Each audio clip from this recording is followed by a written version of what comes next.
Okay, and here's Susie, who's joining us from Australia, if you can believe it. Think about the time difference. Um, hello everybody, and welcome to Sustainability in the Art Studio. I am sort of on the recovery end of being sick and had very little sleep last night, so I'm sorry if my uh word recall is not on point or I'm a little out there today, but I'm happy to be there because this is a class that's very dear to me. I teach in a lot of different contexts, but this is probably like my favorite class that I teach because it's the byproduct of 2 years of research that I put into um, my master's in art education, which, sorry, I'm letting another person, Moira. But yeah, I just want to introduce myself and tell you like where did all of this come from that I'm about to share with you this class so you can sort of situate that in understanding how you relate to all of this content. I want to start off by saying I am by no means an expert, and I feel like I'm just somebody who started researching this stuff, found other people who are really interested in it, and just started collaborating and joining forces. And so a lot of the content that you are going to see and that I'm going to share with you is coming from a number of different places, which I'll explain a little bit about. Um, and so yeah, I've been a painter my whole life, a fine artist, I suppose you could say, but now I'm edging more towards like community practice and craft and how craft can be used in community practice to um, sort of revitalize relationship to place. And before I'm currently doing an MFA in teaching at the University of Massachusetts Amherst. And prior to that, I was doing a master's in art education at the Art Institute of Chicago. And long story short, I studied painting at the Rhode Island School of Design in undergrad. Moved to New York City for 6 years, studied under a bunch of random like artists. And when I left painting in undergrad, I was left with like a complete existential crisis. I was like, the art world feels so radically inaccessible. I don't know what my voice is as an artist.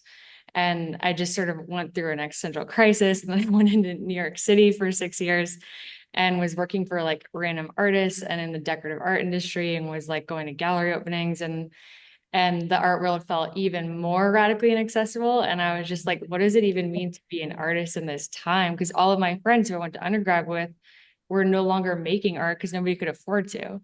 So I think it just really started the groundwork for me asking critical questions of like, what does it really mean to be an artist in this time? And what does like the field of art, how is that sort of shifting in this era of socio-ecological destabilization, which is nothing new, but it is sort of reaching new tipping points, I would argue. But so anyhow, I started studying I have a background in the healing arts.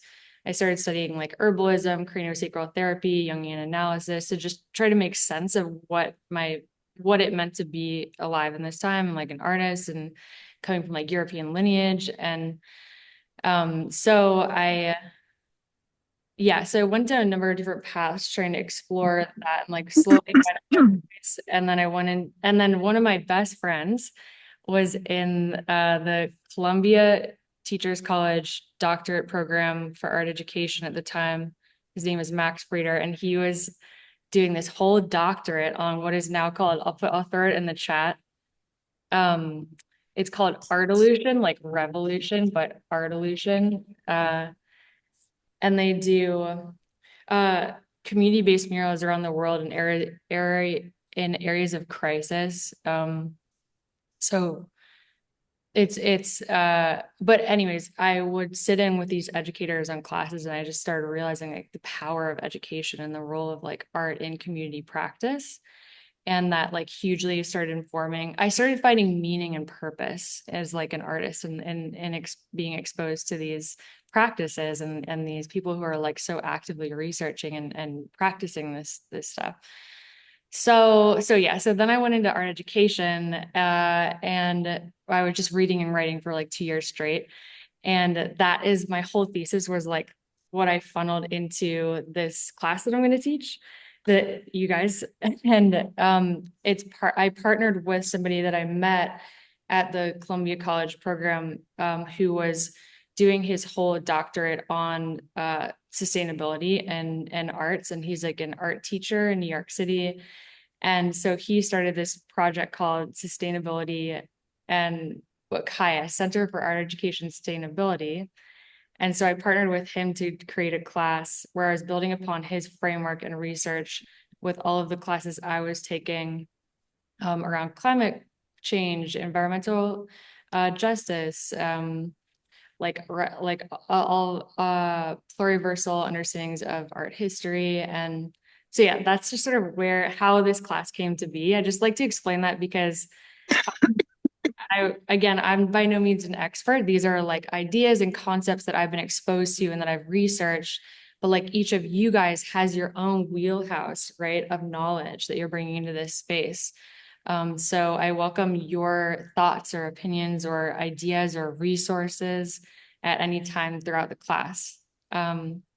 So I'm gonna just show you guys like the framework for the class, and then I would love to go around and do introductions and like hear about you guys and what brought you here. Um, okay, I'm gonna share my screen and okay, so I've got several windows open here. Okay, so the person I mentioned who actually I'll get to that in a minute. So sustainability in the art studio. Um, that title came from Yvonne's initial course, but the way that I've shaped it a little bit is I really want to talk about with you guys, like the invitation in this class is to really consider how is your practice in relationship with your community, your society, and the environment around you, right? And so we'll talk about that on like material levels, like how do you wildcraft art materials, for example. But I also want to invite you guys to think about that on conceptual levels too. Like, how does wildcrafting art materials in your local context shape the meaning and like the direction of the work on a conceptual level? You guys are not like you're going to each create your own projects, and it could be building upon something that you're already working on throughout this class. And you don't have to per se take on both the material and the conceptual realm in your work, but that's just like an invitation and you can do with that what you will. We'll talk more about that. So yeah, this is like just a screenshot of the homepage for Center for Art Education Sustainability that I mentioned. Yvonne was like quite active with this during his research for his doctorate, which was closer to 2019. But yeah, here's Yvonne. And okay, I wanted to yeah, just touch base on a couple focal elements of this class. So yeah, so one is the What scientific. is Yvonne's last name? Oh, Asin, Asin. Spell it again. Sorry. Yeah, no problem. Asin, Okay. Asin. Um, okay, so scientific study of art processes. This is to say that we are gathering information about art processes. There's so much to learn, and a great deal of it is going to be through direct relationship with materials in your specific context. So we need to put the work in to build our knowledge, whether that's formally through documentation or intuitively through body memory. It's funny, I feel like almost how some people say there are like cooks and bakers. There's like two different types of people. And I feel like in my experience working with and collaborating with people who are sort of wildcrafting art materials, there's like people who are kind of more like scientists, and then people who are more like artists. And so the scientists will be like so rigorous, like documenting all of their tests and dates and times and like and really cataloging all of the details. But then there are some people who are just like, I solely learn through body memory, and it's really just about the physical experience of learning this process, and experimenting and taking that approach. So two, exploration of the natural and built environment. So understanding different approaches between working sustainably in rural, predominantly non-human settings versus working in built environments such as cities. And three, developing ways of thinking about art practices and sustainability. So thinking beyond art when it comes to sustainability, but also about our lifestyle and passing this on to our students and community and future generations, intermingling the professional and the personal. Something else I would love to hear when we're going around doing introductions is how many people are educators or like have some overlap in education. So yeah, just want to put a bookmark there. So interbeing and creating partnerships. So this is sort of pointing to the idea of navigating towards reciprocal relationships in our environment and our community, assessing needs and assets of ourself, our community, and the environment. So, if oh, hey, Moira, I think your audio is making a bit of noise. Is it okay if thank you. But yeah, thinking about reciprocal relationships, that's something we're gonna talk a lot about in our third session. Four, I know there's two threes, sorry. Establishing connection between art and education for sustainable development. So art and education. Oh, sorry, yeah. Okay, so art and education and specifically education for sustainability have a lot of bridging to do culturally.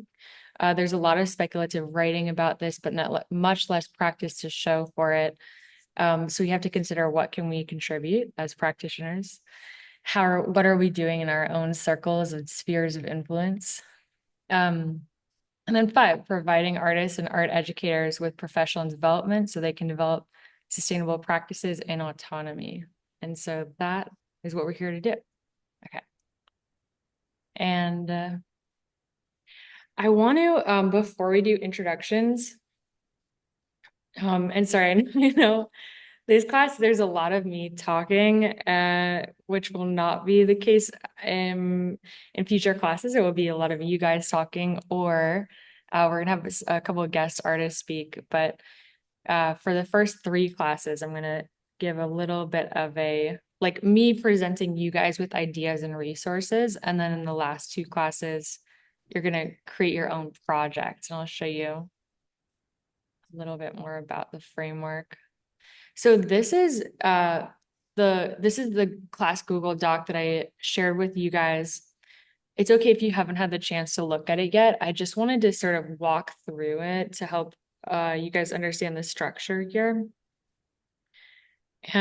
So okay, so we've got our date. So we have 5 sessions. And yeah, so as I was mentioning, the first three are a bit more like heavy on like information. And then we have our visiting artist talk that will take place at from 3 to 4 p.m. in the second class, and then also in the third class.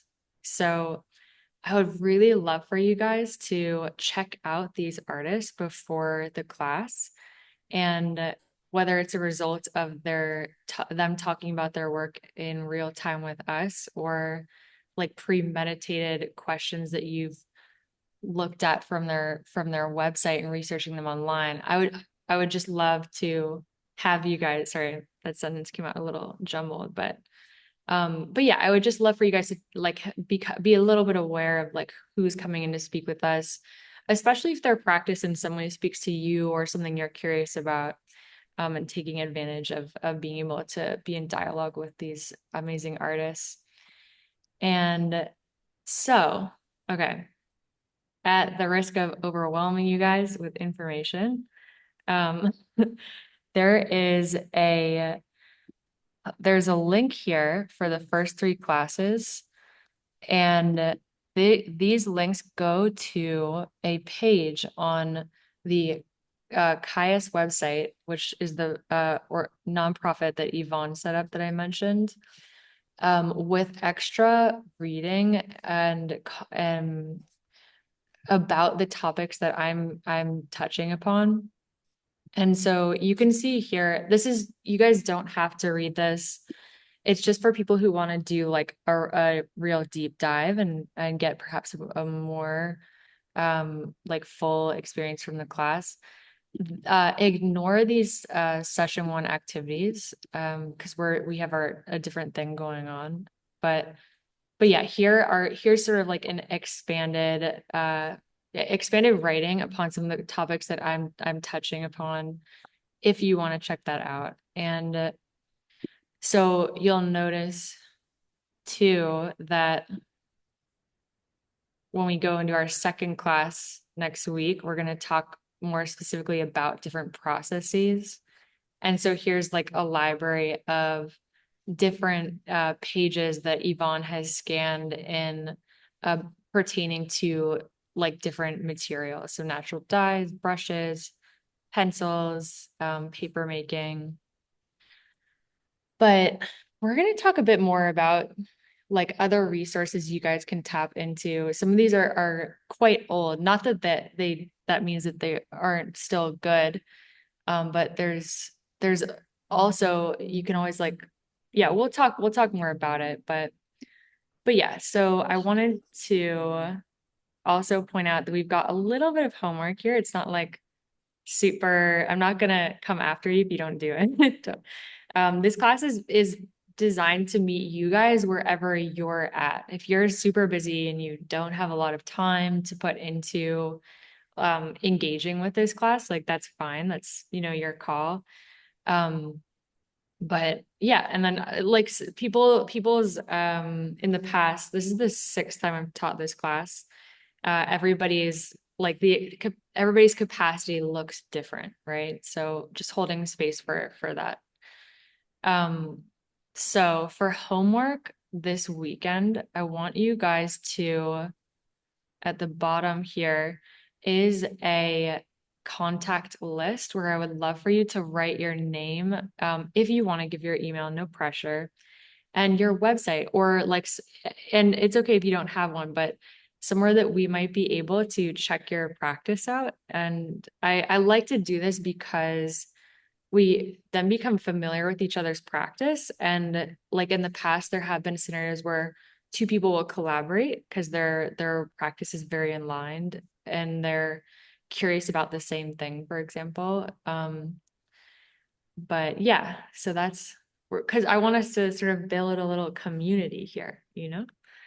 And then also I would like you guys to contribute to this Artivist slideshow. And if we end a little early, we're gonna start plugging away at this at the end of class. But so this is a sustainability and art uh, research slideshow where you are invited to share any two like artists, educators, processes, theorists, or works of art relating to art and sustainability. And I just love doing this. So here's two examples, or three examples rather. Oh, no, from a couple from people in past classes and how and like some ideas that they have thought about or encountered other artists or processes. I just love doing this because every year I'm like exposed to something I don't know and everybody else is in the class too. So yeah, this is like a really fun little side project. Um, and okay, so then there are these like readings here, which you guys do not have to do. They're just again invitations if you want to get a more well-rounded uh experience out of the class. These are like some readings that have um been impactful for me and meant a lot to read. And there's no shortage of further resources because I got a little obsessive about collecting resources, and every semester I would like not only take a full load of classes but audit one or two classes. So there's just some really fascinating articles in here or syllabi if you're a teacher, just to check out some other resources. And then there is this one folder titled Eco Art EDU, like education resources. And this is where for the last couple of classes, I've been inviting participants to contribute what they find into these categories. And so therefore it's just sort of this like building library of resources that you'll never lose access to, and hopefully we'll just keep building. So okay, so I think that's just about. Oh, lastly, so there will always be a class recording here. It'll be a link to YouTube. I'll upload the video to YouTube. And I try to upload those within like 24 to 48 hours after the class ends. Um, yeah, and we'll go into some of this other stuff later. But oh, and at the bottom here, you'll see a resource share. So these are like so many things come up often throughout these classes.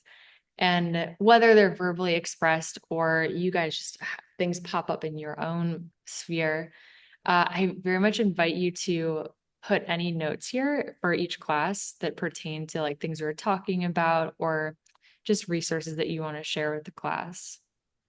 And yeah, here's a few from previous classes. So, so yeah, I'll stop talking. Sorry, that was a lot.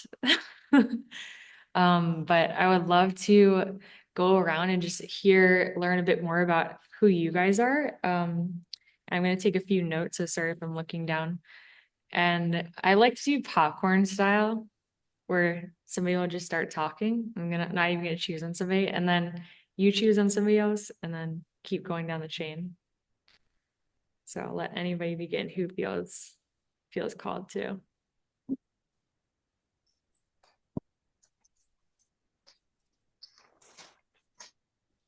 Okay, maybe I'll go since it's quiet. Hi everyone. I am Danielle Sumbieda. I am based in Wishan Ohlone territory in Oakland, California. She, they pronouns. And what else? Sorry, aside from like our name and where we're at? Hmm. Yeah, it just speaking to a bit about your practice, and maybe like what brought you here. What's feeling alive for you, or like sort of un like what directions do you feel like you're being called to or you want to explore in your practice, or Okay. or like anything you want to say. All right. So I'm a systems artist. I work at the intersection of emerging technology, climate science, environment, and community. And I've done a lot of work on looking at artist studios, artist practice in sustainability and decarbonization. And as also as a my day job as a cultural worker, I just culminated a year-long program for the city of San Jose to help lower the carbon impact of the arts sector there. And we just finished a big convening, but we had a class we worked with about 15 local artists on learning over the summer and studio modifications. And so I'm very interested to see other models that are out there, what people are doing, and yeah, I'm on the sustainability or green technology side. My personal interest is more looking at well, one, the like the whole uh, ecosystem or creative economy of art in its environmental impact, but also life cycle assessments and renewable technologies in looking in green chemistry and looking at where artists can um, be connected to and adapt into those systems that are currently very void of design and art. And so I'm interested in those particular areas and looking at the scalability of materials that are uh, have little to no impact on waterways, on downcycled elements, things that are sort of emerging in R&D labs, but don't have that ability to scale. So I'm also interested in that, not necessarily on a very specific media one or the other, but generally looking at where that particular part of innovation is looking at not just sort of doing it yourself, but thinking about how do you scale it and get it out, and replace what exists, replace things that are extractive. So I'm just interested in seeing what's, learning from everybody here. Everybody comes with, I'm sure, set of interests and resources that they have to share. So yeah, and that's it. I don't think I have anything else. My stuff is in I put my contact information in the sheet. And I'm going to popcorn it to Rosalba. Hello, and thank you for pronouncing my name correctly. Um, I'm Rosalba. I use they, them pronouns. I'm coming to you from the traditional lands of the Wabanaki in Maine. I live in Portland, but I also have kind of a long established home in Leamington, Maine, which is a more rural area. So kind of both the city and the rural. I am adopted from Peru. So a lot of my work kind of comes out of that heritage, along with being a transnational adoptee and having lived in the South, as well as large cities like Chicago and the Southwest as well in New Mexico, which is where I received my MFA in 2022. My background is in photography, specifically alternative process, cameraless photography. And basically, throughout my MFA, I've been very focused on thinking about the materials we use and also specifically about silver, the legacy of silver in colonization, the removal of metals from our kind of cultural sphere, and then how it's being used within photography. There's kind of been this comeback of film photography. And so I think a lot about the silver, but also the chemicals around that and their toxicity and how they're recycled. And so I've been doing some work with the Sustainable Darkroom, which is located over in the UK, and a few other kind of niche photo people who are, some of whom are more science-based, and some of whom are not. And so that's been kind of my focus. But I also would describe myself as a multidisciplinary artist. So I also have a background in fiber art. So I do my own spinning of yarn, my own natural dyeing. I have a dye garden.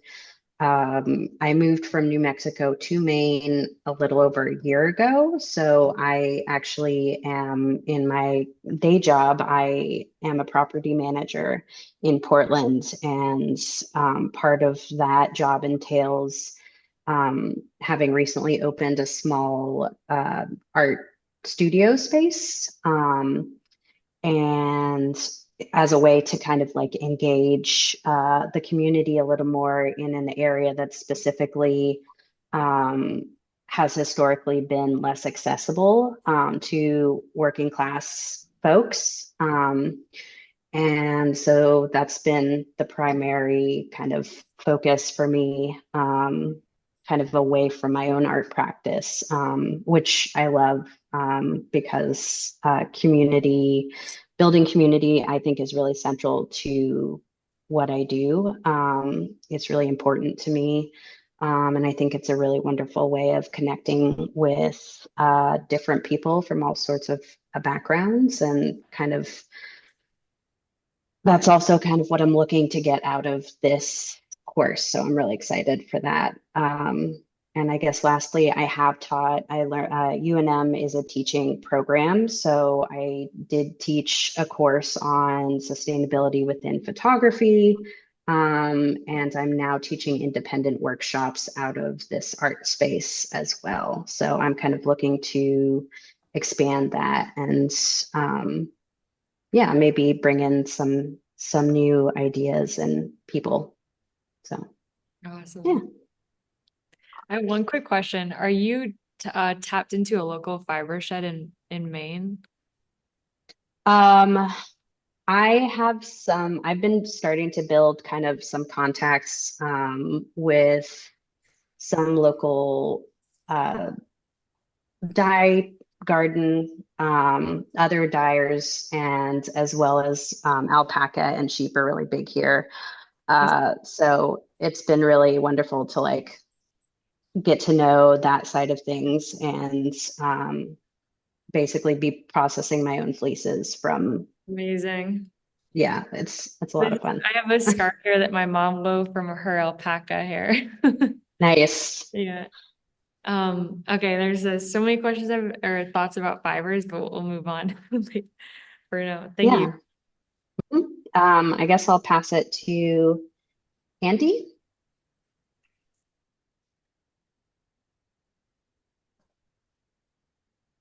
There we go.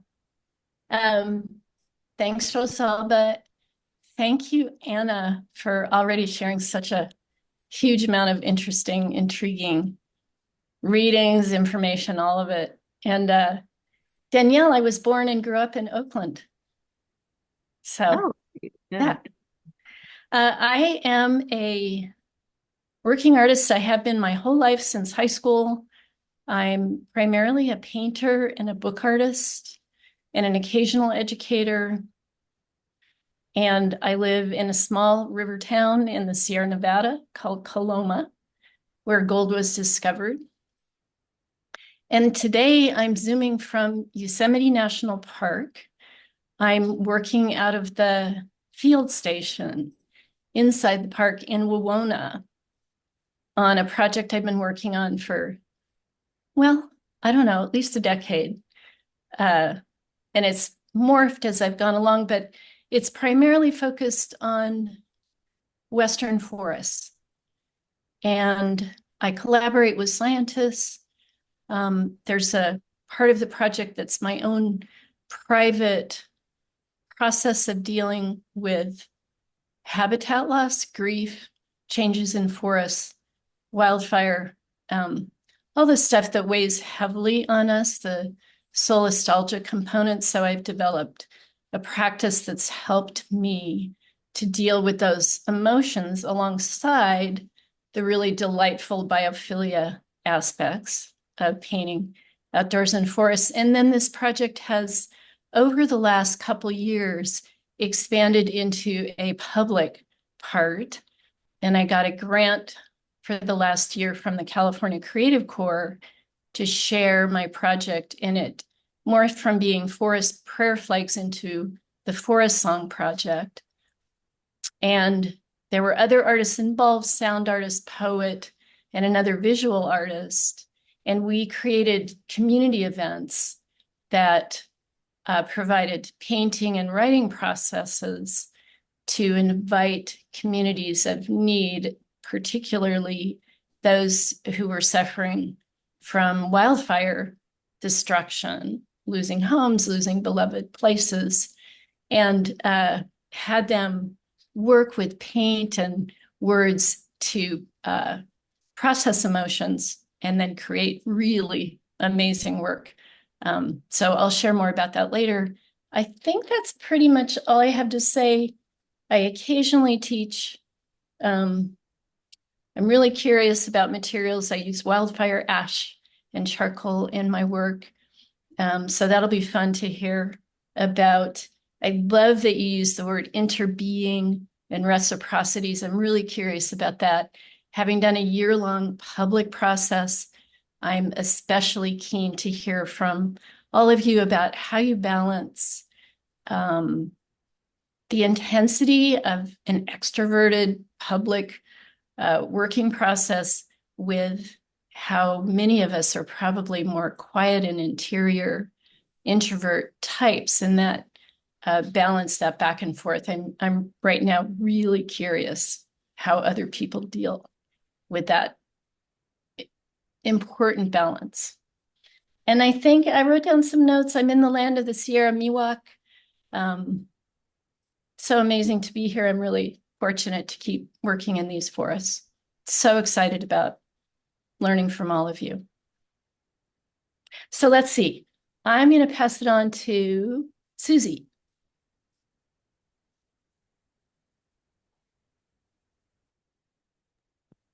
Hi, Andy. Thank you. Gosh, that's really exciting about wonderful stories. And I look out your window and I can see where you are. Quite beautiful. So I'm from New Zealand, Aotearoa. So I started really early, didn't I, Anna? I missed out daylight savings. So I started now early. And I too am about trees. That's basically where my practice is. In New Zealand, I live in on the outside of the harbour in Wellington, and we've got a beech forest, an indigenous beech forest. It's actually not a beech forest, that's the European term. It's an indigenous forest here. And so I've done quite a bit of practice about that with the community as well. Just love it. So that's my practice. I'm both a painter, sorry, I'm not a painter. I'm a printmaker and sculptor. One thing that's different in New Zealand is that we have something called a Treaty of Waitangi, which protects the indigenous people, and they have what's called kaitiakitanga over the resources that were here before European colonization. So it's going to be interesting. So part of this course seems very strong about engaging with the earth and through pigments. But when I did this study on the forest, we're asked not to take anything, remove anything from the forest, that we respect its being, really. So that's going to be interesting to see how I adapt that cultural aspect into the course. I have done some social engagement, and I agree this place between extrovert and introvert, printmaking, art is very personal, isn't it? It's an engagement with materials and processes, which is the delight of it all. So opening that up to others and then engaging with the social aspects is complex. So that's going to be something interesting to look at. I'm also an educator. I work at a place called the Learning Connection, which is a school of creativity, and I'm a distance delivery mentor, so I have about 20 students and engage in their practice, and I love that. It's diverse. It's really about a lot of listening, and it's about engaging in what emerges through their practice, and by and large it comes back to well-being, which I think is the cornerstone of art. Well-being and connecting and engaging with other life forms, I think, is critical. So that's me. And I will pass it. Thank you for the chance. It's quite nice to meet everybody from different places. So may I pass it on to Anna? Thank you. Did I see an Anna? No, I can't pass it on to Anna. That's the host. Sorry. I'll pass it to Stefania. Hi, thank you, Susie. Hello, everybody. Nice to meet you all. I'm originally Italian and I live in the UK. My practice is based on the concern for the disappearing landscapes. So I'm in between nostalgia and solastalgia because, of course, having left my home country, and also in a way I moved quite a lot in my life. So I always have, this nostalgia for the places that I've left behind. And now also, for the environmental changes that happens to the environment. So I work a lot with watercolors, but then recently I started to make my own. As well, also I use lots of alternative photographic processes.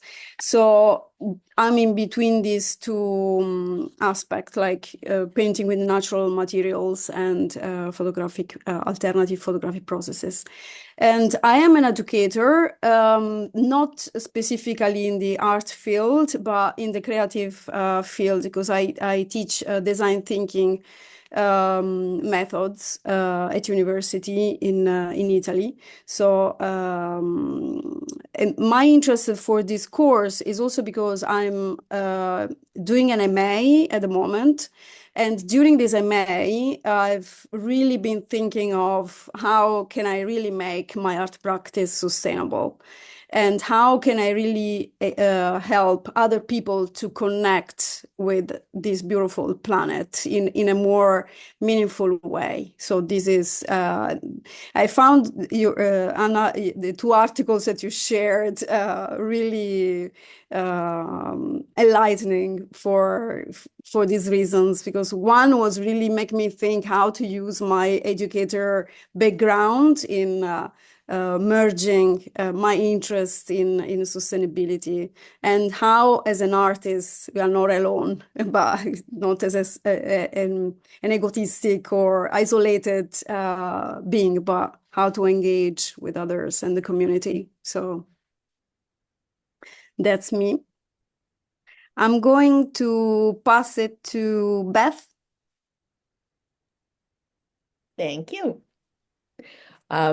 So I always label myself as an eco artist and animal advocate, because I've had two aspects of my art practice. The first, I don't know, over, well, almost 20 years, I guess, I spent in animal advocacy, protesting industrial animal agriculture and all the other harms of industrialized agriculture. And then when COVID came, I wanted to get familiar with my own neighborhood. And so I very much took up the ecology, but of local Ottawa. So I'm an Ottawa-based artist. Mostly I work in printmaking, and so that's kind of neat, Susie, that you're also uh, a printmaker. So that'll be good.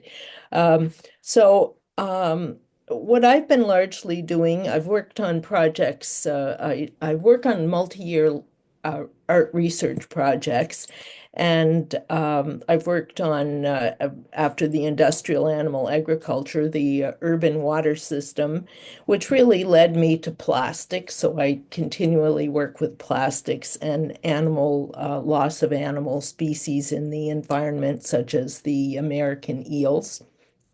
And my current project is about regenerative agriculture, where I actually work a plot on a farm. And so I keep pretty busy. In terms of sustainability, I think printmaking is fairly sustainable. It'll be good to discuss that more broadly, but I have been really trying to mine all my art supplies and use things up, which has been a big challenge. So I consider, very carefully before I buy anything. So so this should be a lot of fun. This should be a lot of fun. And I don't do education. I've retired from corporate life, and this is now my business. I'm being trained as a fresque facilitator. I don't know if anybody's heard of fresques. That's a thing that came out of France. I will try to put a website on the chat, where it's really to try to work with communities to show the connections and the interconnections that lead us to this point of our climate and so many other crises. And because I found that in Ottawa, my subject of art has never been of interest to anybody, so I've tended to become more and more isolated, except through the printmaking community. people haven't been interested in climate change or animal advocacy. So I look forward to working with all you guys, gals, whatever. Yeah, Beth, please do put that link in the chat. Okay. Thank you.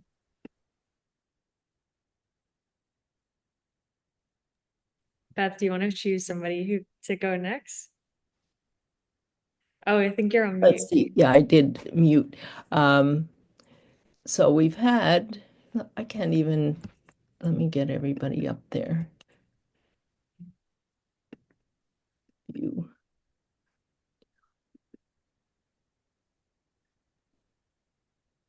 Erin.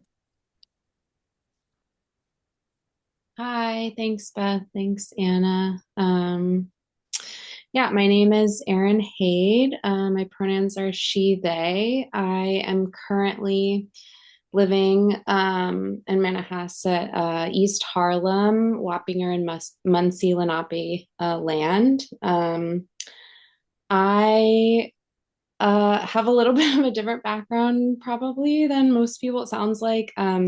I originally studied economics. I was working on climate policy for major intergovernmental agencies like the UN. And I did that for a few years. But I was doing like art on the side, always like made art. My mom's an artist, my grandma's an artist, like a lot of artists in my family.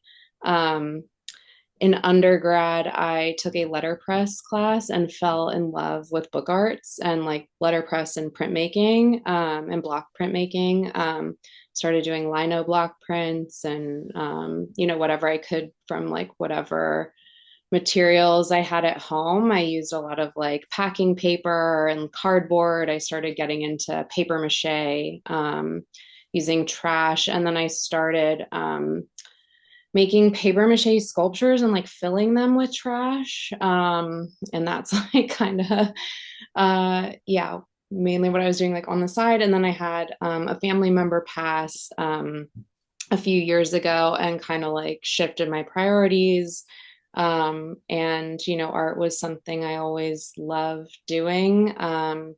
And I wanted to see if there was a world that I could incorporate both like my climate economics things and art making. So I went back and just graduated. I got an MFA, which was a really great experience. Like I said, I didn't have like an arts background or like didn't go to art school or anything like that before. So this was like I was so grateful to have the like 2 years to like learn a lot and focus my practice. And yeah, I'm just interested in taking this class. So one thing with my art practice, I mean, I use like sustainable materials. I've done like I just took like a botanical printmaking course. So like I'm doing a lot of like natural pigments and things like that and sourcing very sustainably. But what I'm producing are like art objects that like I as individual artists like created. So I'm really like interested in the more like community engagement, the socially engaged art stuff. Yeah, just wondering how I can be more like collaborative with like other artists or like my community. Yeah, that sort of aspect. I think that's about it. Oh, I do have some education experience also, but not with arts. So yeah. Sorry. Popcorn, who is that? Popcorn Linda. Thanks, Aaron, and nice to meet everybody so far. This course came about at a great time for me, so I'm really delighted, Anna, that you're running this, and I'm really looking forward to the rest of the semester. So I am an Irish artist based on Long Island, New York, in the lands of the Setauket people. I am professor and chair of art at Stony Brook University. I just arrived on this land a year ago, 3 days time. So I'm new to the US. And so this is kind of an interesting moment in time for me. I wouldn't say that it's exactly a transition in my practice, but of course, moving into a completely new landscape can only affect what you do, how you perceive the world, and what you make. So, interesting times ahead. I wanted to take this course because I was awarded a fellowship from my university this year called the Faculty Fellows Award. And so for the next 2 years, they're supporting me in developing courses on art and climate change. So I have proposed to design 2 new courses on art and climate change or art and climate research.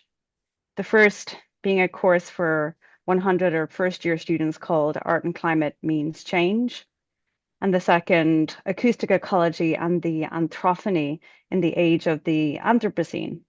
It's a bit wordy right now. I get that. Sorry, I'm gonna try and find a could you way. say that? Could you say that one more time? That's the I know it's very wordy. That's Acoustic okay. Ecology and the Anthrophony in the Age of the Anthropocene. Hmm. So that might give you a sense that my practice is in sound. So I kind of consider myself an acoustic ecologist, sound artist. I have an unusual background as well in my own educative practice. I do have an undergraduate degree in fine art, and then I have a master's in virtual reality.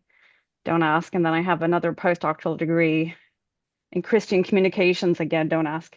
Um, but as a practicing artist for many years, I was engaging with the idea of climate change from quite a young age.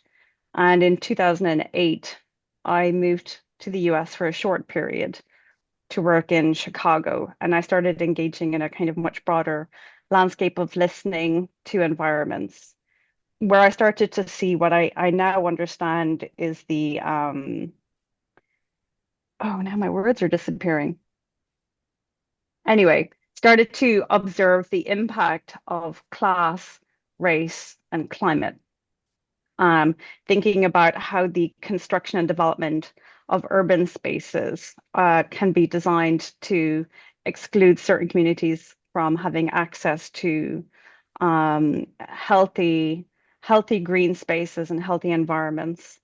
And when I returned from the US, I couldn't figure a way to how to move beyond my own kind of self-negotiated art practice to think about working with communities, to explore how they can speak for themselves. They can develop a language to be proactive about getting respect for the environments they should be living in. So I decided to do a PhD in sociology, where I hoped I would be trained to work with communities, to work with people, developing feminist epistemologies for engaging with different groups of people who are living in specific spaces. So out of that, I have kind of developed a practice since then that is about, engaging with lots of different communities around the world in a listening practice. So a kind of a deep listening and soundscape and sound mapping practice that explores their local environments, whether this is rural, urban, um, or even I know there's a third one. Again, my brain is not working today. But essentially, my practice kind of borders between, doing my own practice, developing ideas about certain spaces, and then bringing that into community engaged focus. So right now in New York, I'm starting a project on Governor's Island. I don't know if anybody's familiar with Governor's Island in New York City. My university has been named by New York State as the Climate Exchange University for the state. And a big part of that project is building an environmental research facility on Governor's Island. I have issue with that somewhat because I think there is a lot of local things already happening on the island, and I fear that the university thinks it's bringing something new there by dropping a big building onto it. So I'm starting my research there with local artists, local community people, to think about listening to the island and listening beneath and above the island, both to what people are doing there and the landscape and seascape itself. So That's me in a nutshell. So I'm sorry, I can't read the language of the person that I want to popcorn to. Um, it's like Asian, so I'm not quite sure who that person is.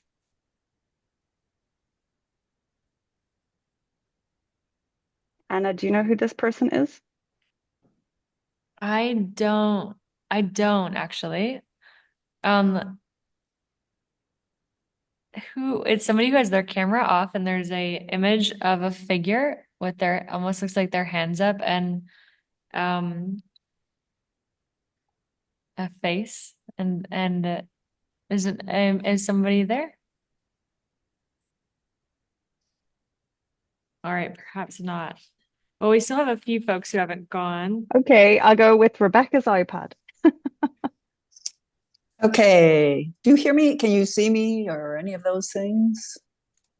We Can't see can you, but hear we you, but can can't hear see you. you. I don't do Zoom very often, so I'm kind of. Don't worry, you don't feel like you have to come on screen. Can you hear me? Yes. Oh, okay. I agree. I'm it's not that I'm shy about coming on screen, but I haven't done Zoom very much. I've done a little bit.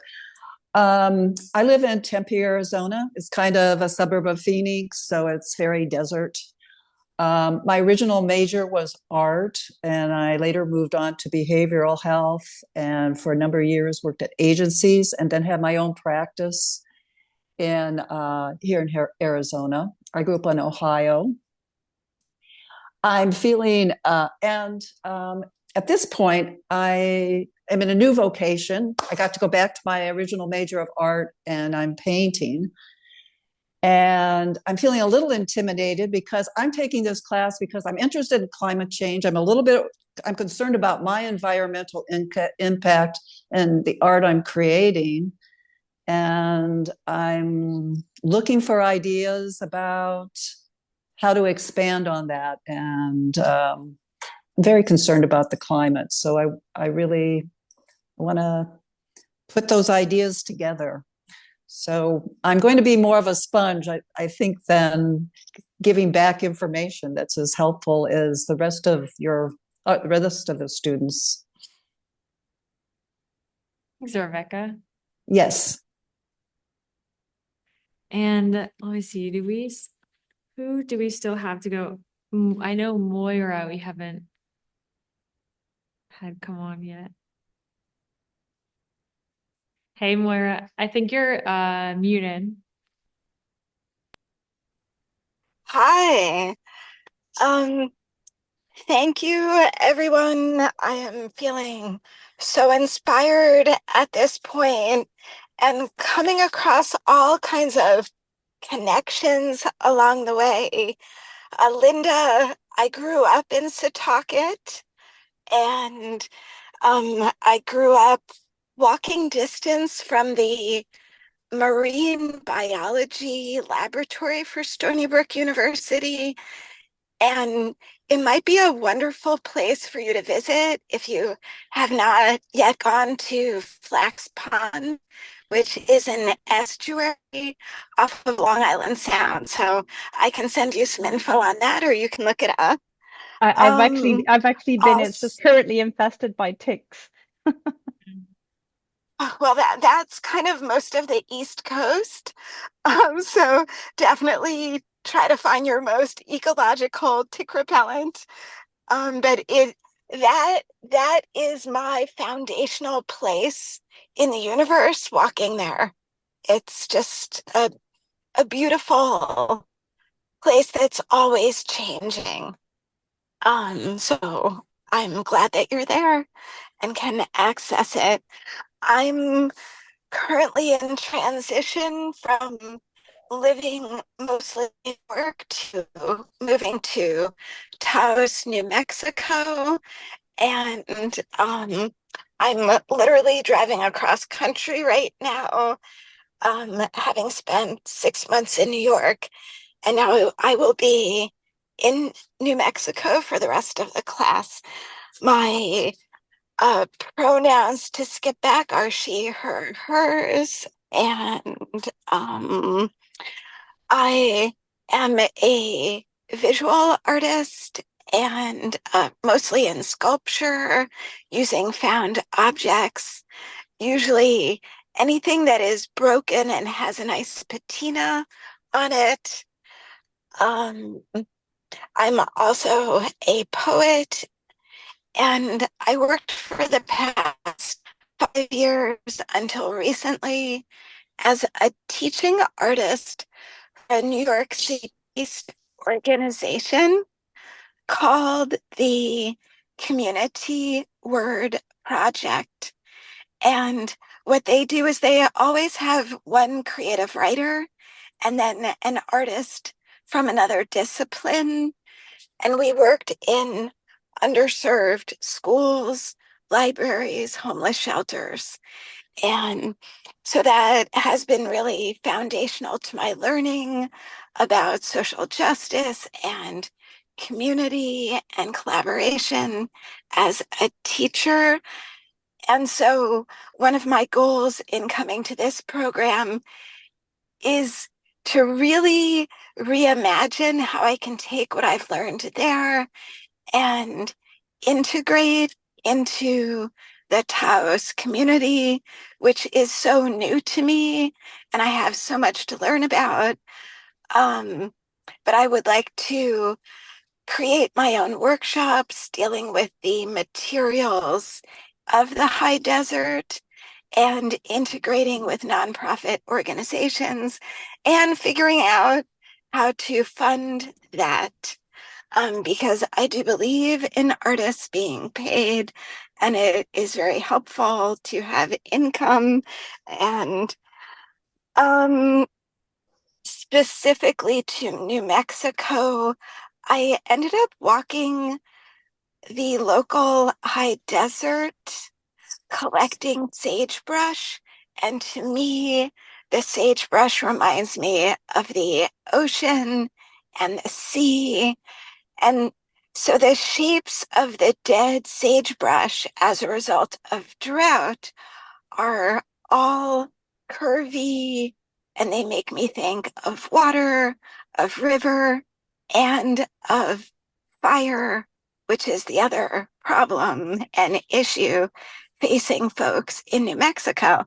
So I'm looking to kind of create two community-based projects, taking the sagebrush and turning it back into water by assembling it together into a river or an ocean, and also taking the sagebrush and turning it into fire. And I'm thinking of using beeswax and caustic and natural pigments to add some coloration to that project, and working with the local community. So that is why I'm so grateful to be a part of this group and hopefully see how I can turn that into a community-based project from kind of a sample that I created that I suppose I will be able to share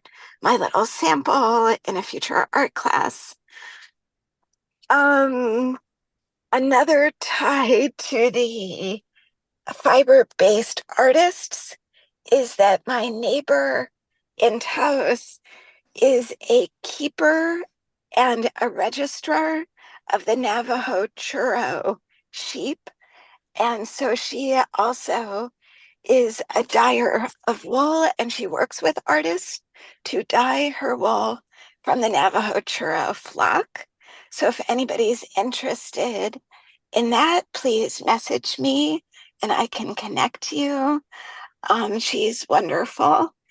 And as part of assembling the branches, I was really interested in the way that smudge sticks are assembled using woven thread. And so I was able to use locally dyed Navajo churro wool to assemble the branches together instead of using something toxic like glue or wire. So that is going to be my assembly method. And what else? Moira, I think we That's might need to move on. probably enough. Yeah, Thank happy to move you on. so much. No, I want to hear more of what you have to say, but we have so much to cover. Sure. Thank you so much for sharing. I think Great. Ani, you might be our last person. If I'm, have I missed somebody else here? I don't. Okay, we still I have. think that is probably Annie. Yeah. Well, yeah. So Ani, who are you? Oh, I think you're on mute.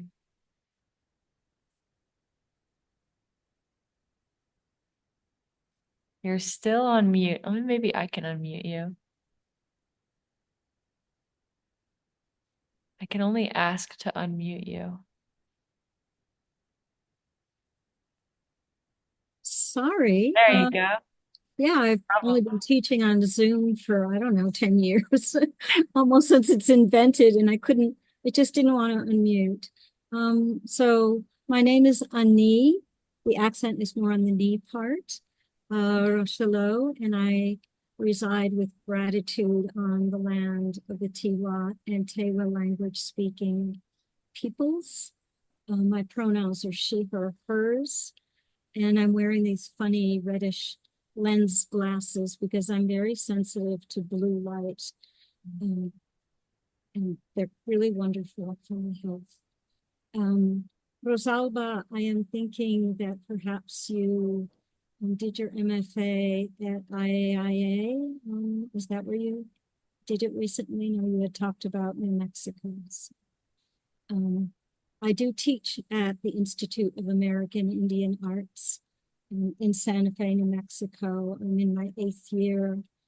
And while I'm not a member of a tribal nation, I'm a descendant of the Huron Wendat Nations, First Nation in Canada. And so my artwork is actually profoundly influenced by early studies in political economics with radical economists, and when I was studying macro and micro level economics, and also by nonviolence strategy and methodology as I studied with American civil rights leader Bernard Lafayette Jr. So I tend to think very strategically about where I want to go with my art.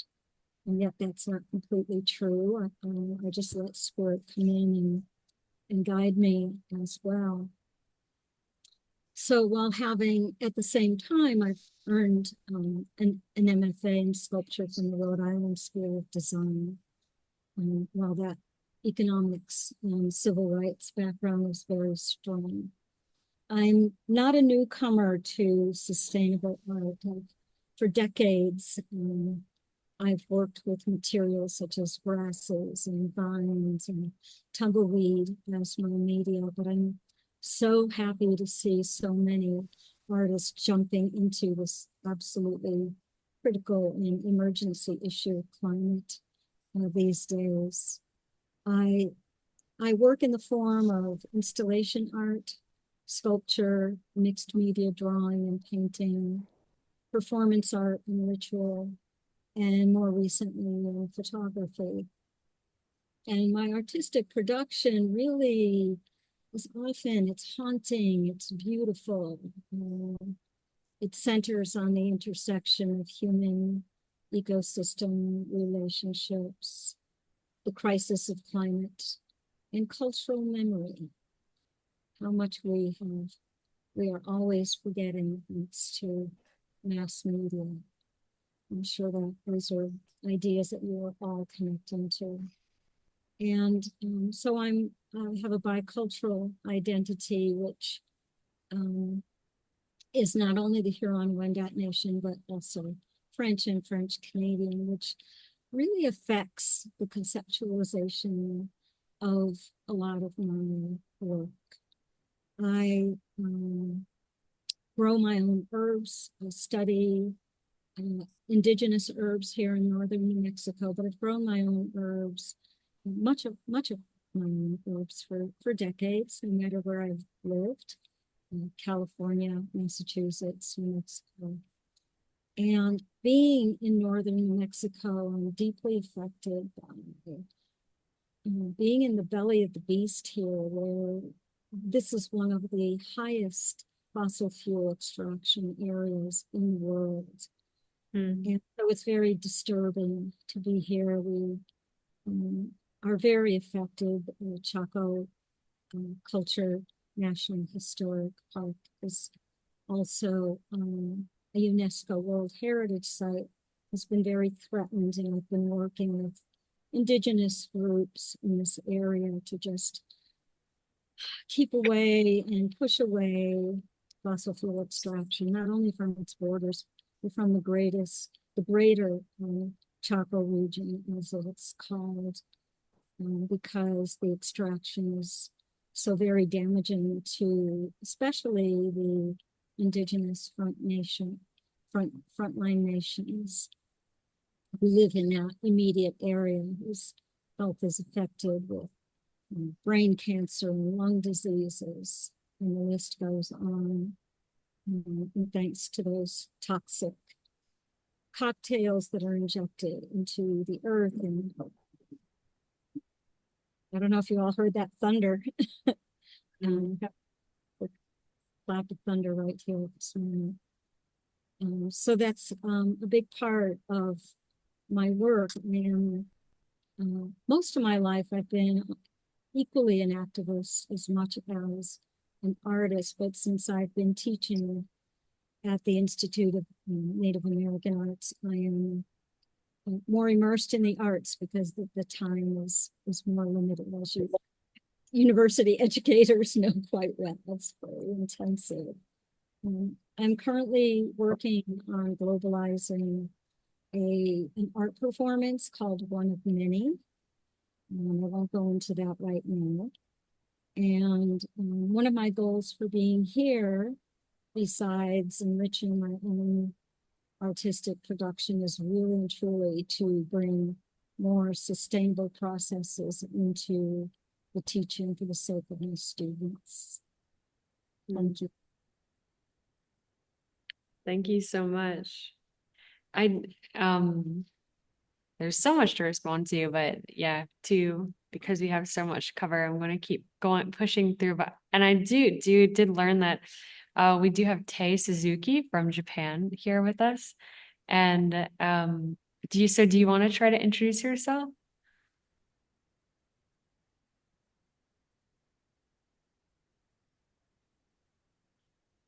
And I'm sorry if I'm saying your name wrong, Tay. Hi, hello. Hi. Can you hear me? Yeah. Sorry, this is my first time using this, so I'm not sure if it's working, but You're great. We can hear you. Oh, okay. So it's 4 a.m. in Japan now, and yeah, my head is a little bit sleepy, so I'm not sure if I can introduce myself clearly, but I'll try my best. So my name is Tae Suzuki from Japan. I live in Tokyo now, and I'm an artist, and I also teach art for children at the private art school. And I went to art university, but I didn't study about sustainability and like ecology related art. I was mostly studying two-dimensional works and woodcut. Is that correct? Yeah, woodcut. And then I started traveling around the world, and every time I go, I visit the place, I was making artworks, but I had to throw away each time. So I felt really sad to, I felt like it's not making any sense to make something that's not supporting society. So I started using, since that, I started using natural materials to, how do I say? take to make more sense to giving good cycle to the earth. So yeah, so I started using natural material each place I visit. So I especially I like to use unwanted natural materials, which is like a compost, like ash, these materials that can be trash. I like to correct them and make ink or paint or glue everything by my own. And I was creating these works each time each places I go. And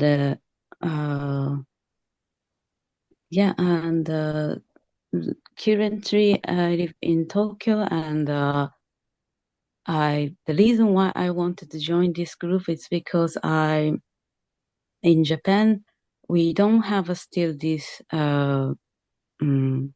community. How do I say? Like, we don't know much about art and sustainability, but I get all the information about ecology and art and sustainability and art is all from Western countries in English.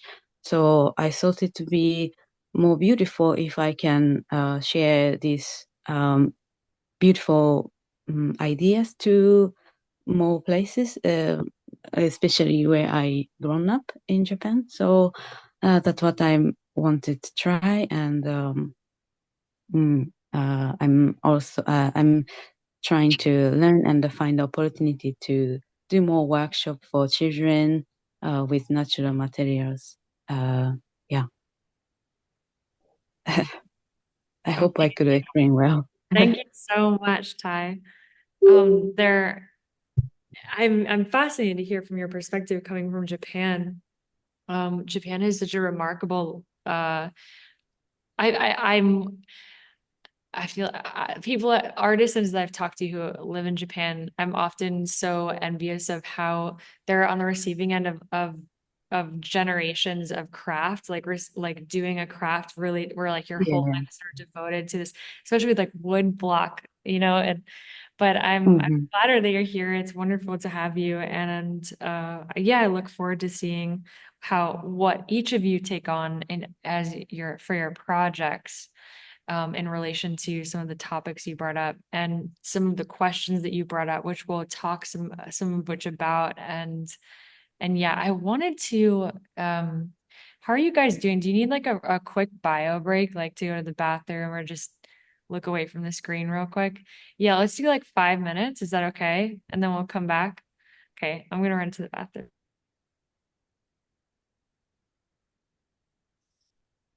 I can get it. I got zapped off my computer and I don't want to use the battery on my computer, so I'm able to. Oops. Hey, Andy, no problem. We're just doing a quick bio break. I'm gonna. Thanks, Anna. I'll mute now. Sorry about that. Oh no, you're fine. I'll put in the chat. We'll come back around 3:25.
Let's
Okay, so let's dive back in.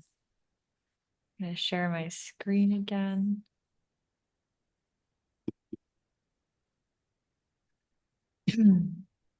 Okay, so what is sustainability?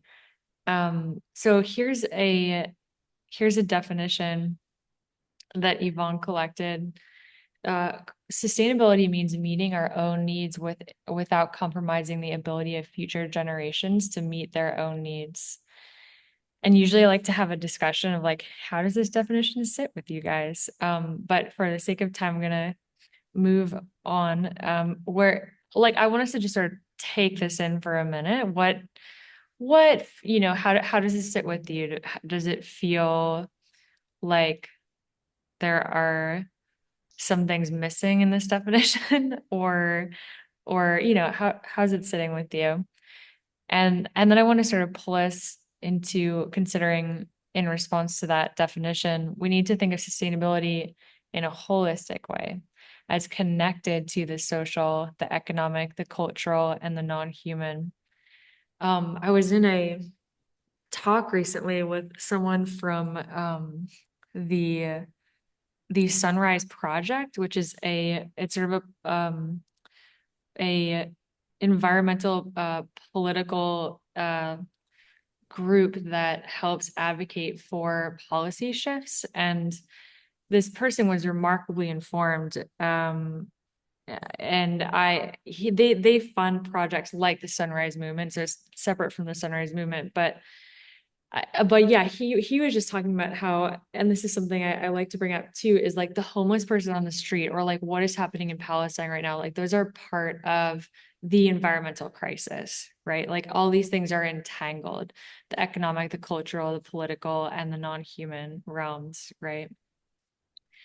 Uh, when and how and when did we start thinking about this concept of sustainability?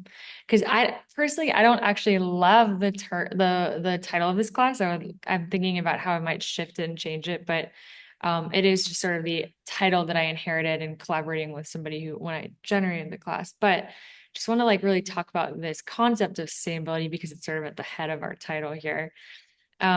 And I want to express that it's stress, really, that it's important to note that many Indigenous cultures have lived within their means and where possible continue to today.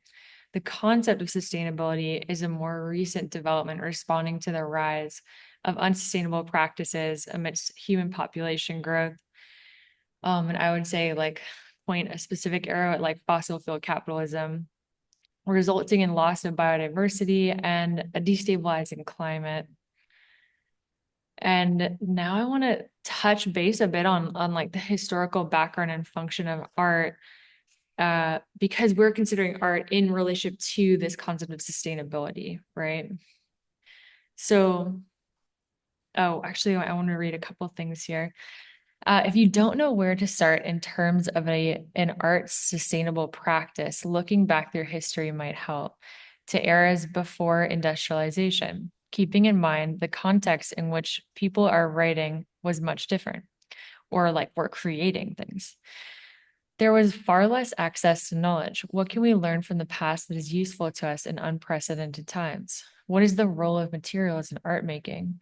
Does the material itself, the medium itself, carry the message, right? Like how if we are in a proximity to a gold mine or we're working with silver, how like I had a student one time who was working with like abandoned oil rigs and just created some really powerful work that was both served as educational pieces and were just really heavy statement works, where like the medium really became like the power of the message of that piece, right? um like shedding, I think too about the power of art to be dialogical, like to be teaching entities, like to tell stories. I was talking to a Palestinian artist recently who was saying like, I have to tell my story from the beginning every single time, lest it be forgotten and lost to history, right? So it's like we're like materials themselves have these legacies and histories to them that are based on like how have also this. Sorry, I don't want to branch out too much, but I think learning like learning your context is such an integral part to orienting towards a community practice. Like, where are you? What is the history of that land? Politically, what are the legacies of relationships to the materials there, like legacies of extraction that might have happened on that site, right? So yeah, so you might also consider like, how am I using my materials? Where do they come from? What am I trying to do with them? What voice do they innately have on their own, right? The materials used to make art throughout history reflect a culture's relationship to land and access to materials. So every culture and civilization prior to the Industrial Revolution, and sort of global trade developed artistic processes in relation to their climate, right? So generally using local materials that tie to the purpose of what's being made. I also think a lot about like the functionality of art and like what about the functionality of art in community practice, right? Like I guess that's for me personally, that's sort of where why I orient towards craft, because it's sort of the intersection of art and community practice. Like the art becomes, it's part of living culture, if you will. Okay. Oh, so here's some examples of some natural pigments. I started studying about pigments and making your own paints at Kramer Pigments in New York City when I was living there. And here's just a few pictures of, so when you walk into this like small store, they've got these rows and rows of natural pigments like these that I'm showing. And then they've got rows and rows of like synthetic pigments, which I'll show you in a bit. But so here are two examples of cave paintings from 10 to 20,000 years ago in northern Spain and Argentina. They're evidence that our species has been exploring painting processes for at least tens of thousands of years. It is only recently that we have become so removed from the processes of making art materials in modern culture. We go to a store and buy supplies. Zooming out chronologically in the history of man, this is a very recent development. I have found myself that connecting with land and integrating practices of wild crafting art materials into my production process has come more naturally to me than I would have anticipated. It feels like it's in my blood and my bones, like my hands were sort of evolved to do certain things with materials. The Egyptians, for example, had an almost unchanged 3,000-year-long tradition of watercolor painting on mud plaster walls. And I like briefly touched upon this earlier, but I just it's not lost on me how little I'm on the receiving end of, for me personally, in my context where I grew up, uh, how little I'm on the receiving end of cultural traditions of like engaging with materials in creative practices. Um, I've been over last year researching pre-Roman and Christian European practices to like sort of just get in touch with like who am I, where does like my body's relationship to materials come from? But then it's another project too to ask like, okay, where am I now? Who am I situated around? What like indigenous tribes am I whose land I'm on? Like what are they up to? What does my relationship to them look like, right? It's all so complex, as like a few of you are pointing to. But as I think I'll mention this a bit later, one of my favorite, like, I guess I would call her an eco theorist, is Donna Haraway. And she has this concept of staying with the trouble. So when things get complicated, I would invite you guys to like stay with that trouble, because that's where things are rich and real and alive. Like be with those uncomfortable questions, right? This is such an awesome documentary that if you have PBS, I think you need to have a PBS account to access it on like Nova. But it's from A to Z, the first alphabet, how writing changed the world. It's a really amazing documentary on how sort of around the globe, the spread of information and knowledge hinged upon our access to materials and culture's relationship to materials. So, like, for example, in the Middle East, you had writing was happening on papyrus, which is a plant or a reed that grows near water that's very accessible. And when you prepare it to write on, you can write on it so fast and you can spread information so fast, and that civilization like evolved super fast. But then you have sort of in Europe at this in like the medieval era, their type of paper was parchment. So like the Book of Kells and the illuminated manuscripts are like those are written on parchment, which is animal hide, which is a way more labor intensive process to produce a sheet of paper. And further, like writing on it takes much longer. So you just have, it's really fascinating, quite eye-opening, I think, these two documentaries. So Yvonne, like in Yvonne's research, he writes more about this on the links that I share with you guys, goes into a bit like the sort of classical like European context of where really like recorded labored over understandings of like making paints, inks, gilding materials, where sort of that comes from. But I don't, because of the sake of time, I don't want to go too much into it, but actually, no, I'll breeze through it. So some of the oldest written accounts of art materials and techniques in the Western canon come from the first century classical Greece through Pliny and Vitruvius. Artists in the Western canon have long referred to writings of Pliny and Vitruvius to reclaim old world techniques to working with materials. Now we're in an era where we have access to mass information, so it's easier to find a variety of recipes for a specific medium or craft like gilding. But you have a lot of recipes out there that are far less researched than what you might find in some of these old texts. Because nowadays artists are making their own materials as a hobby, maybe posting these recipes and they might come off as like well researched, but they might only work under the conditions of their particular bioregion. That's another really important thing to consider is when wildcrafting and engaging with the like life around you, that the results and the process are going to hinge so much on the flavor of your bioregion, the nature of your bioregion, which is going to be inherently different for all of us. Like even if we all were like, I'm going to make, ink from a bark outside, it would be like we would have wildly different tones between us. Um, yeah, okay, so let's go move on. Perhaps the most significant documentation of art processes came at the turn of the 15th century with the book Il Libro dell'Arte. I'm sorry, my Italian is horrible, so I will not stand by it. By Cennini. It's a 189 chapter book that has been the main reference for understanding the chemistry and reasoning behind the art processes of medieval artists.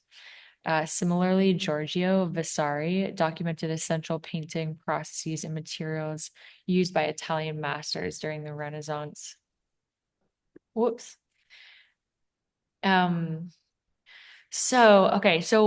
So we have, I want to just sort of zoom out and like, so we're going from like artists who prior to industrialization or global trade they're engaging with their environment for local materials, right? So you see palettes that reflect that bioregion.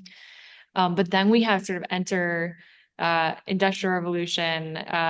We're designing now for expediency. Art and science have walked together for centuries. Artists largely produce their own materials until industrialization. Artists began to then lose knowledge of what goes into making art materials and the process properties that define their qualities. The production of oil paint tubes is a key example here, which it allows impressionists to like, there are benefits to it, right? To the expediency. Right now, painters can like go out with a whole palette into a field like Van Gogh, just travel with it on his back, right? Art begins moving, and in this process, art begins then moving towards abstract ideas, which makes sense, right? We're slowly kind of removing ourselves from the origin of hand generating these materials, right? We're not so much in relationship with the material, but more like just the color that it produces, right? So art begins moving towards abstract ideas, conceptuality, aesthetic values, and emphasizing individualism. Artists have to budget time into their studio practice if they're going to make their own materials. While it's not convenient, it is not convenient, and we have to give up a certain level of control. There is a lot gained relationally, as we will discuss a bit later. So here are some, like I was mentioning, Kramer pigments, the natural pigments I showed earlier. So here's some examples of synthetic pigments that have like sort of undergone a chemical process to brighten the color, right? And here's some examples of what having access to these wide range of palettes yields for some impressionists. Okay, I want to briefly touch upon legacies of anthropocentric miseducation, as referred to by one of my teachers, Giovanni Aloy, who's this art historian, who is probably the most influential teacher that I've had in thinking about art history in relationship to the socio-ecological sphere today.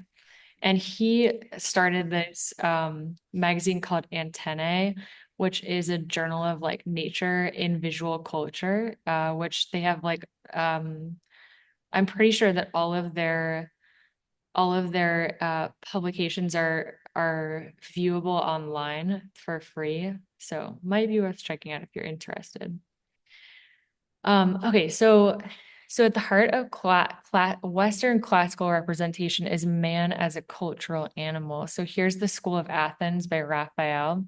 And notice that man is removed from nature and appearing rationalized in this house of man-made architecture, right? The greatness of nature is diminished and replaced by the beauty of rationality, governability, and purity of this classical architecture. And then sort of, I also wanted to highlight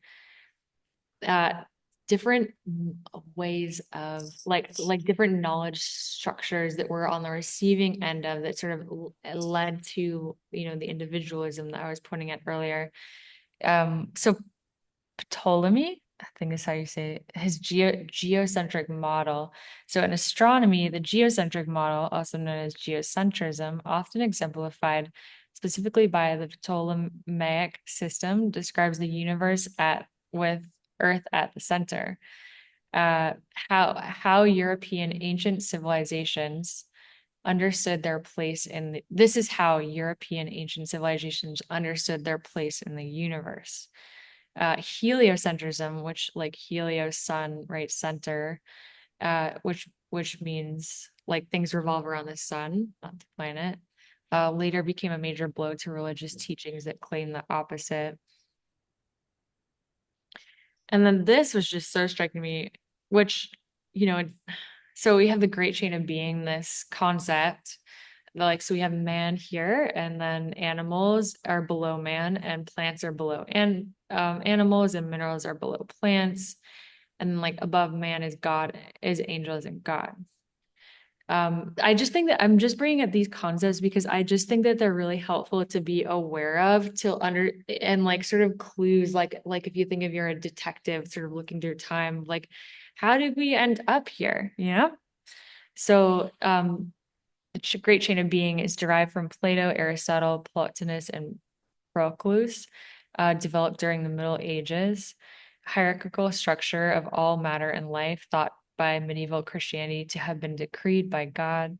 The chain begins with God and descends through angels, humans, animals, plants, and minerals. And then, you know, enter humanism. So humanism is a philosophical stance that emphasizes the individual and social potential and agency of human beings.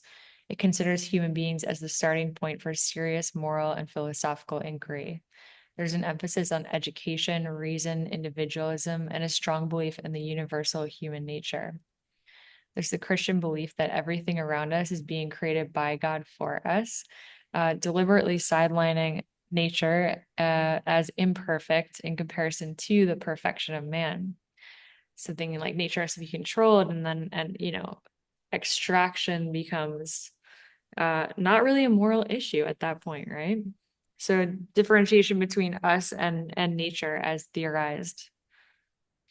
And individualism, which is a term I'm sure that you're all familiar with, as the moral stance, political philosophy, ideology, and social outlook that emphasizes the intrinsic worth of the individual.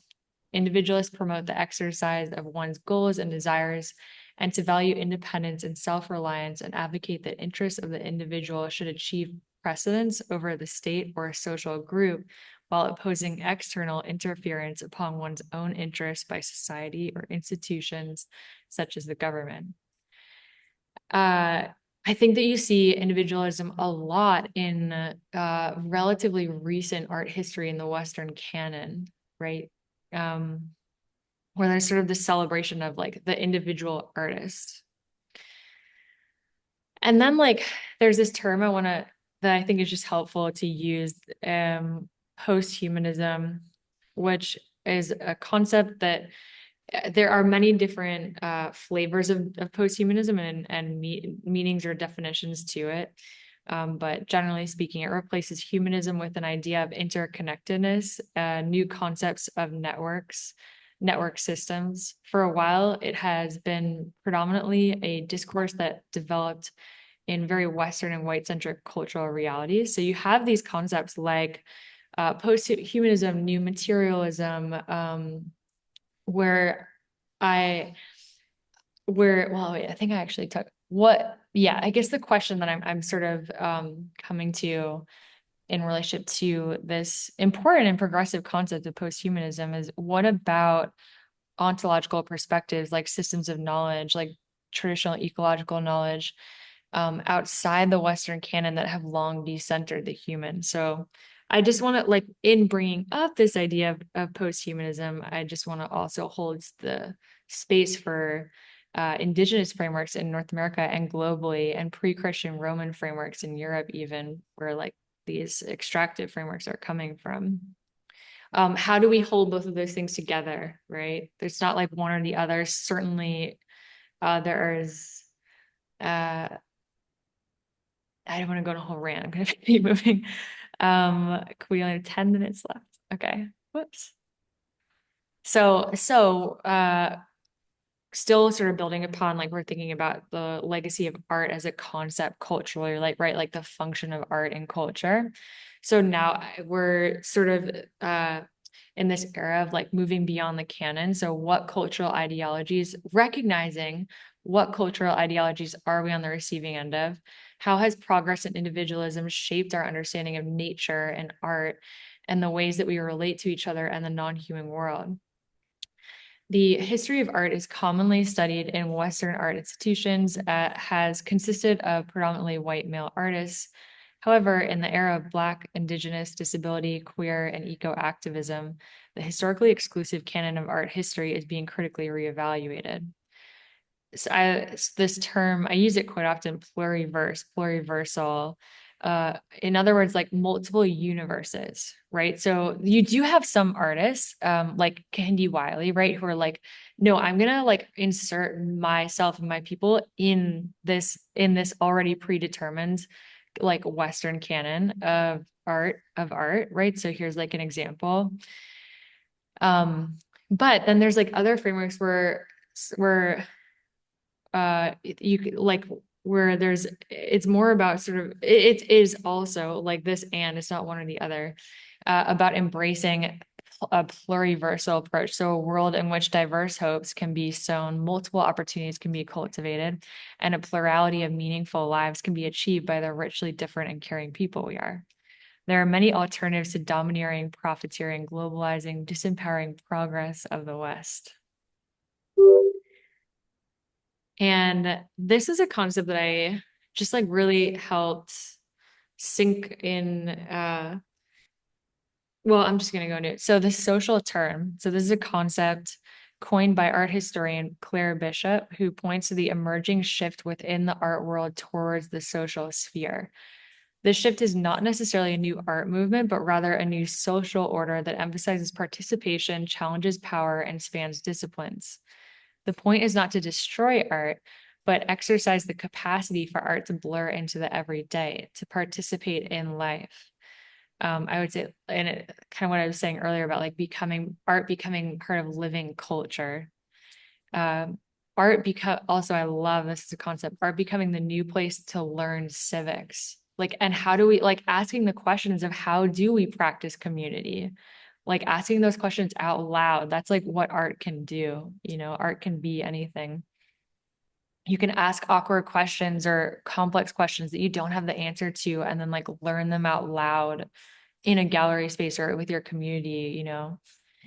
So as the social and political systems in place fail to meet people's needs amidst an encroaching reality of a destabilizing climate, a critical need for self-determined sociality grows.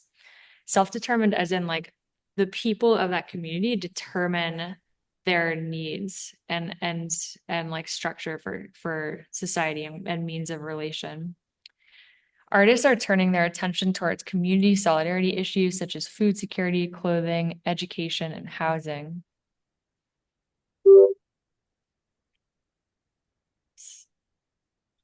Okay. Oh, wait, sorry. There we go. This is a book that I really loved that I recommend checking out, the work of, just in general, the work of TJ Demos. He's got several great books, or even like talks. I have seen some really wonderful talks by him.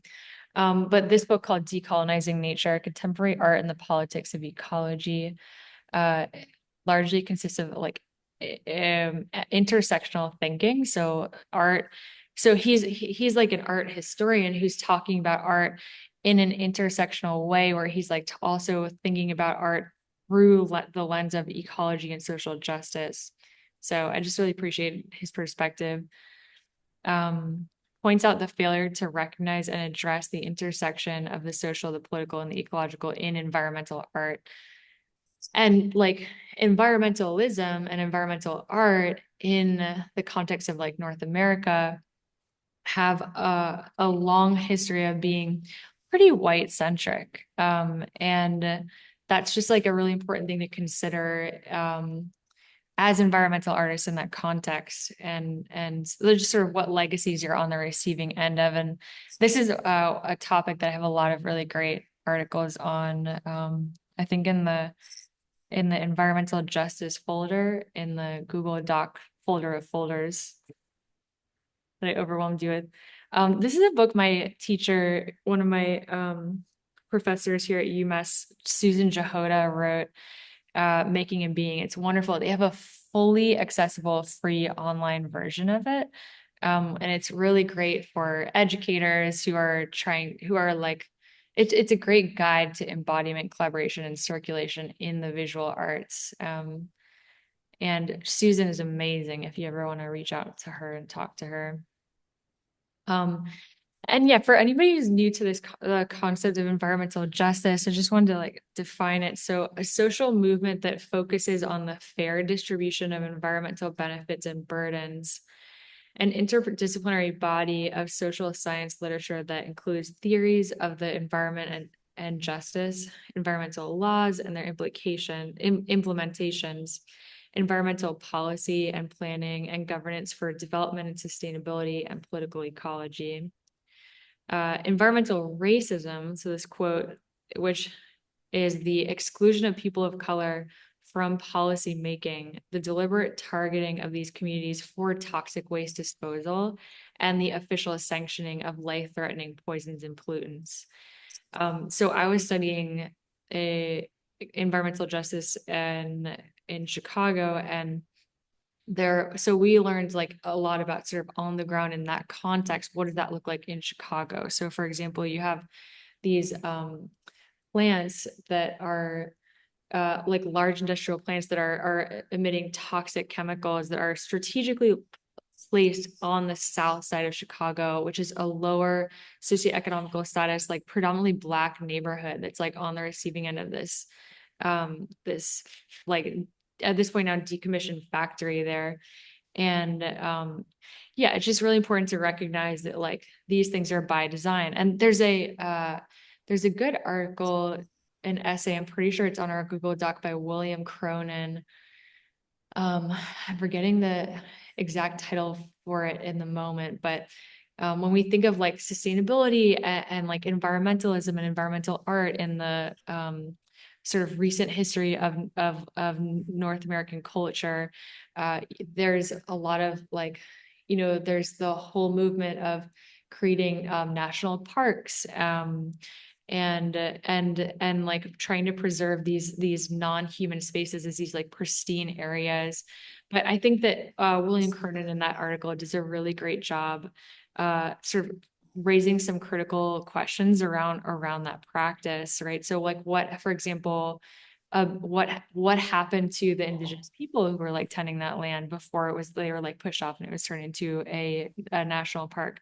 What about the fact that there's not really like living culture? We don't have like a living relationship to the environment there. It's sort of like you go there and then you leave the bubble and you come back to the human realm where it's like okay to pollute or like throw stuff on the street. And there's like this sort of black and white. There's like we like separate these spheres, where I think like the invitation is to really sort of come home and recognize like your direct immediate sphere, even if it's like just a predominantly man-made one, you're like living in a city, as your environment, right? I think we're just at time. But okay, I'm gonna pause there and we'll go into some of these concepts next week, which I really want to get into. These are concepts I'm quite excited about. And I'm sorry this has been a little bit like fast, like a little. I don't want to keep you guys over time, but does anybody have any like, reactions or anything you want to say based on the stuff that I've been bringing up as we close?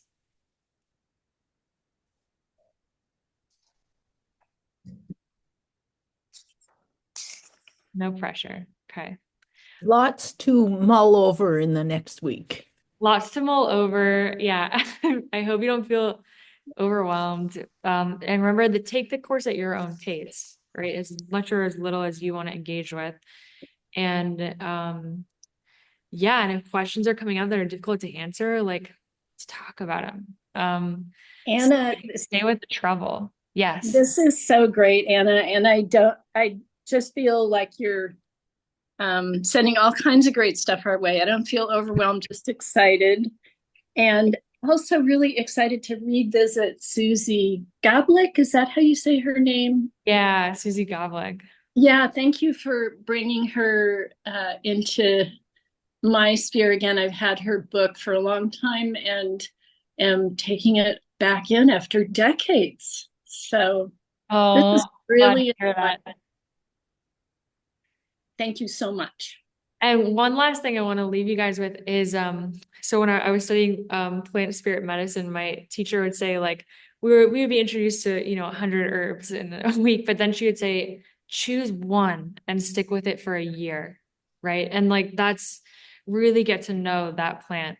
And that's something I've been doing with making black walnut ink for the last 2 years. Like I've have like a huge body of work that's just come from that one process, really honing in on that one process. So my intention is not to like overwhelm with you guys with like, here are all the processes and you have to learn all of them. It's like, I'm going to introduce you guys next week to some concepts and then like sort of a library of processes. And you guys can sort of pick and choose what makes most sense in your context, given your interests and what you're trying to do, whether it's starting a new project uh, or yeah, just picking up on something that you've already got in the works.